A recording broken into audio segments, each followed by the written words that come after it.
नमस्कार, super prime time में आपका स्वागत है। आपके साथ मैं हूं Sumera Khan. Super prime time में हम आपको दिखाएंगे देश दुनिया की हर बड़ी और अहम खबर, वर्ल्ड एक्सक्लूसिव और explosive news stories, world breaking news और वॉर ब्रेकिंग न्यूज सीधे युद्ध के मैदान से। तो आइए करते हैं शुरुआत वॉर ब्रेकिंग न्यूज के साथ। इस वक्त की बड़ी खबर, रूस के बेलगोरोद पर यूक्रेन ने हमले किए हैं। यूक्रेन ने किए हैं 7 कामिकाजी ड्रोन हमले। रूसी डिफेंस सिस्टम ने गिरा दिए हैं ड्रोन, ये जानकारी मिल रही है। एक तरफ यूक्रेन धधक रहा है, दूसरी तरफ मिडिल ईस्ट में बारूदी जलजला आने वाला है। ईरान ने ऐलान कर दिया है कि अब इजराइल का अंत तय है। इसके लिए ईरान ने तारीख और वक्त दोनों तय कर लिए हैं। वो इजराइल पर 7 अक्टूबर से भी बड़ा हमला करने का अल्टीमेटम दे चुका है।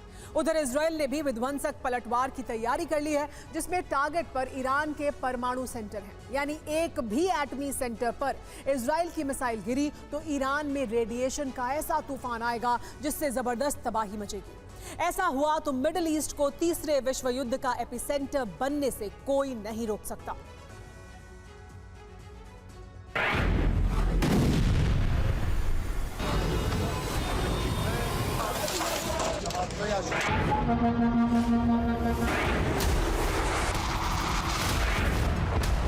अशहदु अल्ला इलाहा इल्लल्लाह वहदहू ला शरीका लह।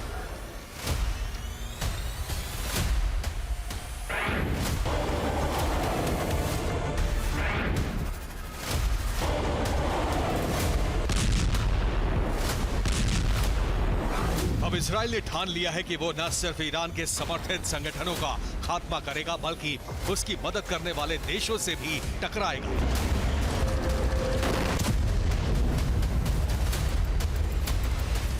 जिसमें पहले नंबर पर ईरान है, क्योंकि ईरान लगातार इजराइल के खिलाफ आग उगल रहा है।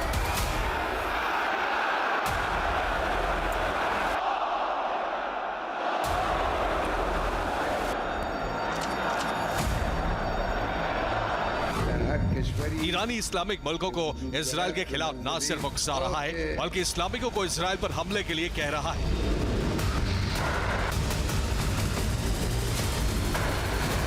हमास और इजराइल युद्ध को धर्म युद्ध में बदलकर इस्लामिक मुल्कों को एकजुट कर रहा है।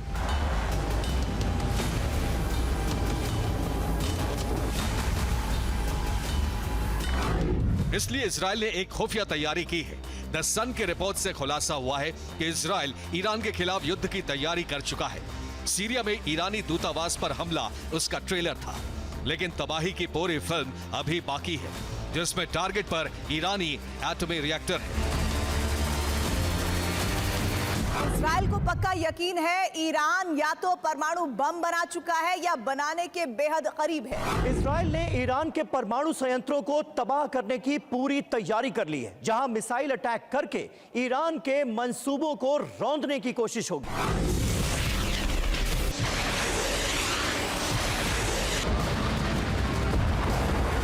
जिसके बाद ईरान में जानलेवा रेडिएशन फैलेगा और हिरोशिमा नागासाकी से भी भयंकर तबाही हो सकती है।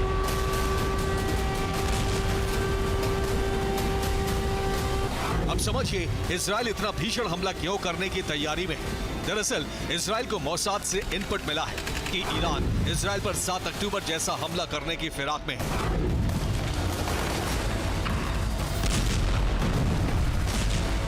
इसके लिए ईद के बाद का दिन चुना है। वो तारीख है 12 अप्रैल, जब ईरान इजराइल से बदला ले सकता है।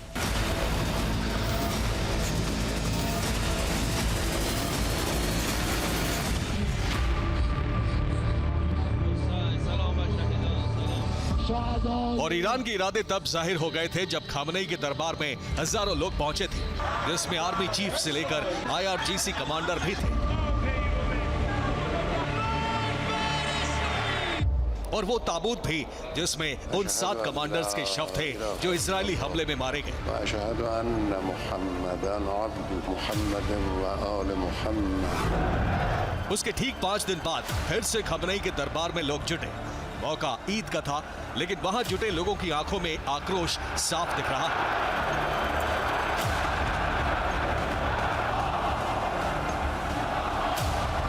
तमाम लोग खामनेई के फरमान का इंतजार कर रहे हैं।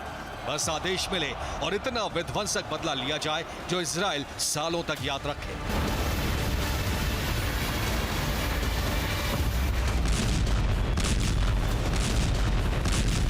इसके लिए ईरान ने जो ब्लूप्रिंट तैयार किया है उसके मुताबिक ईरान पहले इजराइल की घेराबंदी करेगा, जिसमें हमास, हूती, हिजबुल्ला और दूसरे ईरानी प्रॉक्सी संगठन लगातार हमला करेंगे। भूमध्य सागर से लेकर लाल सागर तक उसका घेराव किया जाएगा।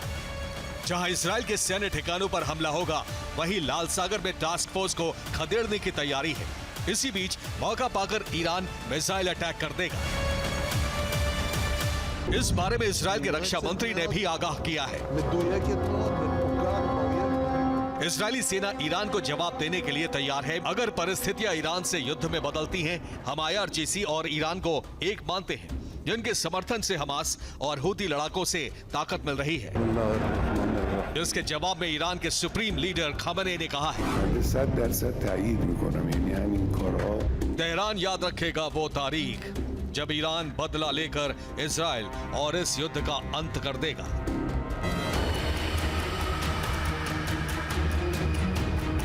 ईरान के विध्वंसक तेवर देखते हुए नेतन्याहू ने इमरजेंसी मीटिंग बुलाई थी, जिसमें ईरान के एटमी प्लांट पर तबाही का ब्लूप्रिंट तैयार किया गया।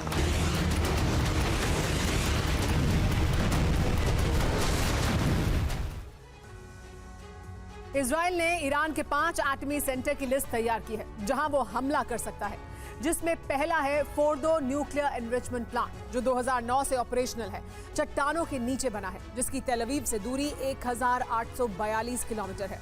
इसके अलावा 2006 में बने अराक न्यूक्लियर रिसर्च सेंटर में रेडियो आइसोटोप प्रोडक्शन होता है।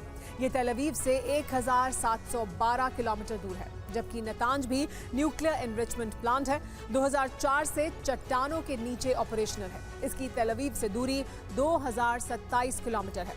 इस्फहान ईरान का सबसे बड़ा न्यूक्लियर रिसर्च सेंटर है, जिसे चीन के सहयोग से बनाया गया था।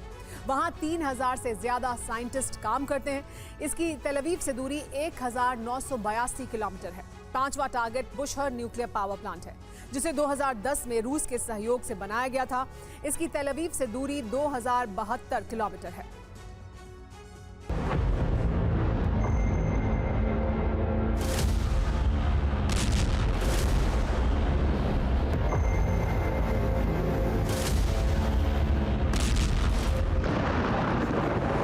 अगर इजराइल की आशंका सच साबित हुई और इजराइल ने ईरान के परमाणु संयंत्रों पर हमला कर दिया, तो भारी तबाही मचेगी।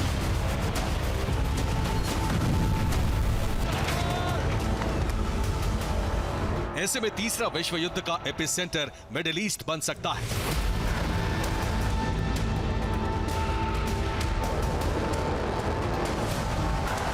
क्योंकि ईरान फिर पूरी ताकत से हमला करेगा।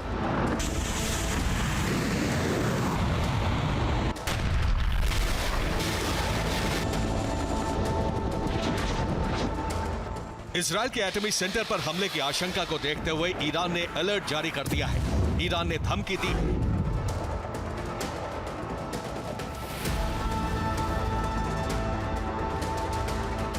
"400 सेकंड में इजराइल के एटमी सेंटर को खाक में मिला देंगे। दिमोना न्यूक्लियर रिएक्टर तक हमारी मिसाइल 7 मिनट से कम वक्त में पहुंच जाएगी। और इसके बाद इजराइल में एटमी जलजला आ जाएगा। इतना ही नहीं, ईरान ने इजराइल के हमले से बचने के लिए फ्रंट लाइन पर बड़ी तैनाती की है।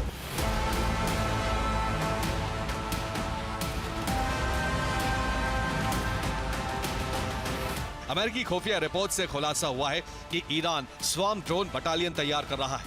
इसके अलावा बैलिस्टिक मिसाइलों को अलर्ट मोड पर डाल दिया है।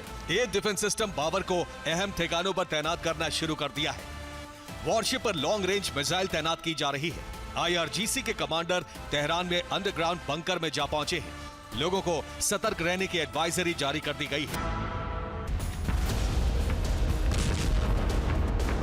यानी इतनी जबरदस्त तैयारी की जा रही है जिससे न सिर्फ इजराइल दहलेगा बल्कि पूरे अरब में युद्ध की चिंगारी सुलग सकती है।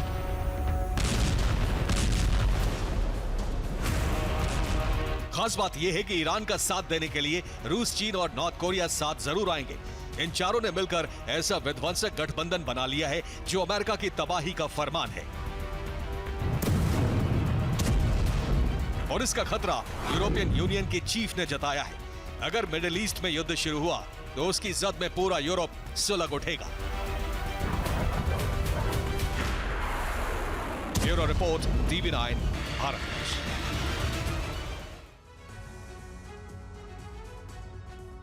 यूक्रेन की राजधानी कीव में रूस ने ड्रोन स्ट्राइक की है। कीव के रिहायशी इलाकों में शाहिद ड्रोन से हमला किया गया। ड्रोन हमले से बहुमंजिला इमारत में जोरदार ब्लास्ट हुआ। धमाके के बाद आसमान में उठा आग का गुबार।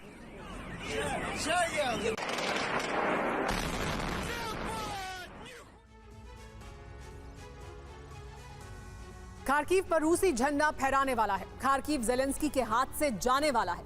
24 घंटे में खार्किव में स्कंदर मिसाइलों से रूस ने जिस तरह से तबाही मचाई है वो इसी बात का ऐलान कर रहा है। खार्किव पर रूस के कब्जे का खतरा मंडराया तो यूक्रेन ने डिफेंस लाइन बनानी शुरू कर दी। जेलेंस्की भी खार्किव पहुंच गए। उन्होंने खार्किव की धरती से अमेरिका से पेट्रियट की मांग की। तो सवाल यही है कि अगर पेट्रियट जल्द ही नहीं मिले तो क्या खार्किव पर रूस का कंट्रोल हो जाएगा?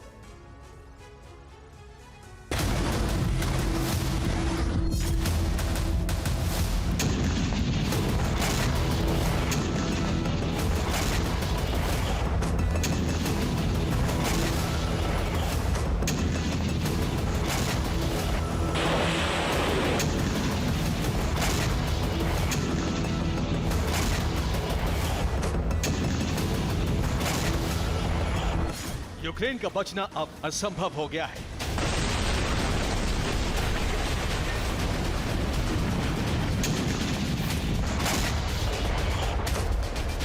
यूक्रेनी सेना सरेंडर के द्वार पर पहुंच गई।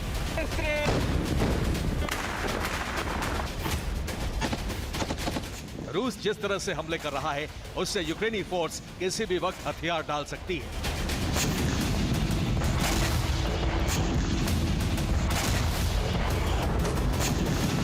रूसी सेना ने अब यूक्रेन की धरती पर अपग्रेडेड स्कंदर मिसाइलों से हमले शुरू कर दिए हैं।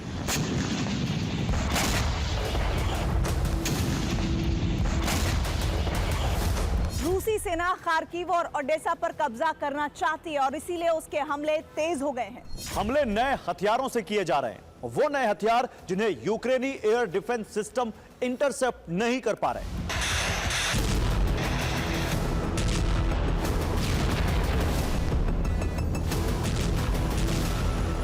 रूसी सेना युद्ध के मैदान में स्कंदर मिसाइलों से विनाशक हमले कर रही है।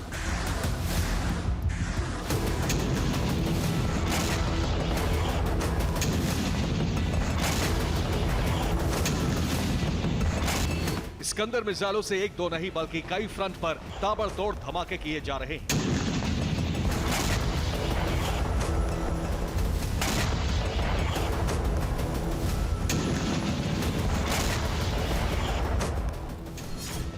सूमी में रूसी सेना ने यूक्रेन के मिलिट्री डिपो पर स्कंदर मिसाइलों से प्रहार किया। हमले में यूक्रेन के 30 हॉवित्जर तोप तबाह हो गए। ज़ेपोरिज़िया में रूस ने यूक्रेन के ड्रोन डिपो पर स्कंदर मिसाइलें दागी। हमले में यूक्रेन के दर्जनों ड्रोन बर्बाद हो गए। डोनेट्स्क में रूस ने स्कंदर मिसाइल से यूक्रेन की हथियार फैक्ट्री को टारगेट किया। ओडेसा में रूसी फौज ने यूक्रेन के रडार स्टेशन को तहस नहस कर दिया। खार्किव में रूस ने स्कंदर मिसाइल से यूक्रेन के MLRS सिस्टम को मलबा बना दिया।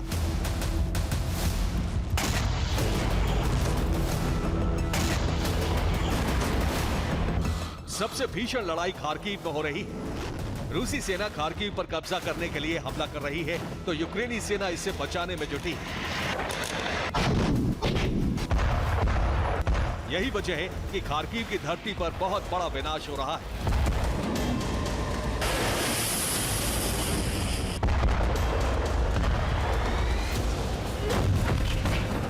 रक्षा विशेषज्ञों का कहना है कि खार्किव का हाल भी बाखमुत जैसा होने जा रहा है। पूरा शहर खंडहर बन सकता है।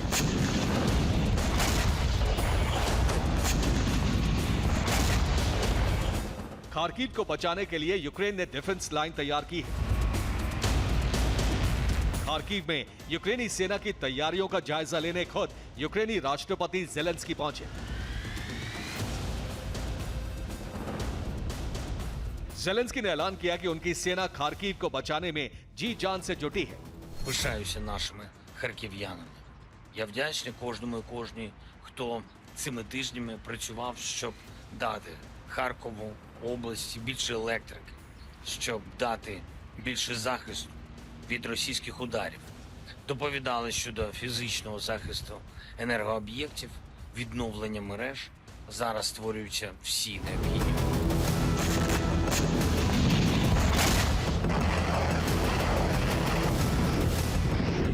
जेलेंस्की जिस वक्त खार्किव में थे उसी वक्त रूस ने खार्किव के सिटी सेंटर को दहला दिया। रूसी सेना ने एक के बाद एक 2 इस्कंदर मिसाइलें दागी। हमले में सिटी सेंटर को बड़ा नुकसान पहुंचा है।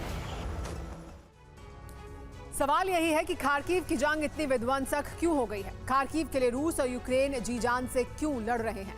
दरअसल रूस और यूक्रेन दोनों के लिए खार्किव महत्वपूर्ण है। खार्किव बचाने के लिए यूक्रेन ने डिफेंस लाइन बनाई है। खार्किव की भौगोलिक स्थिति यूक्रेन के लिए अहम है। खार्किव रूस की सीमा से सटा हुआ यूक्रेनी राज्य है। खार्किव से रूसी धरती पर हमला करना आसान है। खार्किव से ही यूक्रेन बेलगोरोद समेत कई रूसी शहरों में हमले कर रहा है। रूसी सेना खार्किव पर कब्जा करना चाहती है। खार्किव पर कब्जे से यूक्रेनी हमलों में कमी आएगी, इसीलिए खार्किव में भीषण जंग हो रही है।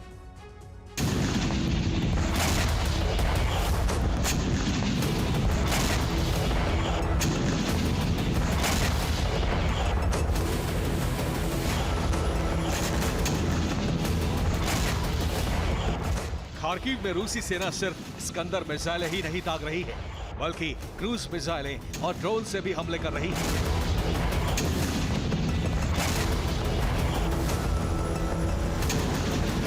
चौबीस घंटे के अंदर खार्किव में रूसी हमलों के कारण 10 लोग मारे गए हैं, 4 दर्जन लोग घायल हैं।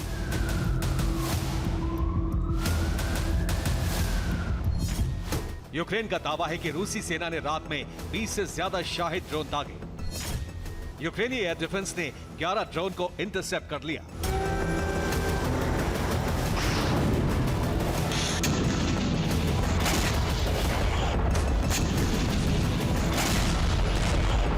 खार्किव की जंग बहुत खतरनाक हो चुकी है, लेकिन रूसी सेना करीब 1 दर्जन फ्रंट पर घातक हमले कर रही है।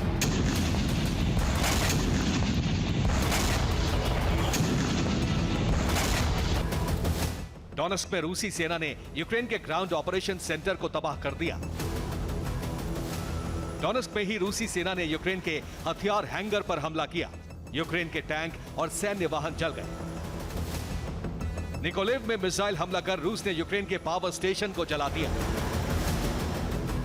अवदीव्का में रूसी सेना ने यूक्रेन के 11 काउंटर अटैक को नाकाम कर दिया। रूस के हमले में 480 यूक्रेनी सैनिक मारे गए। बाखमुत में रूस ने इलेक्ट्रॉनिक वॉरफेयर सिस्टम से यूक्रेन के हाइमर्स को मलबा बना दिया। पोल्टोवा में रूस ने सरकारी इमारत पर बमबारी की। हमले में न सिर्फ इमारत बर्बाद हो गई, बल्कि कई लोगों के मारे जाने की भी रिपोर्ट है। रात के अंधेरे में रूसी सेना ने 6 इलाकों में बमबारी की तो सूमी में विनाश की भयावह आग भड़क गई। सूमी में ही रूस ने यूक्रेन के लेपर्ड टैंकों की कब्र खोद दी।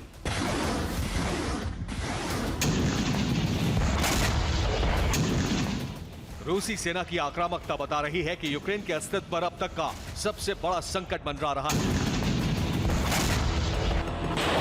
यूक्रेन अपनी पराजय तभी टाल पाएगा जब जंग में अमेरिकी सेना की एंट्री हो।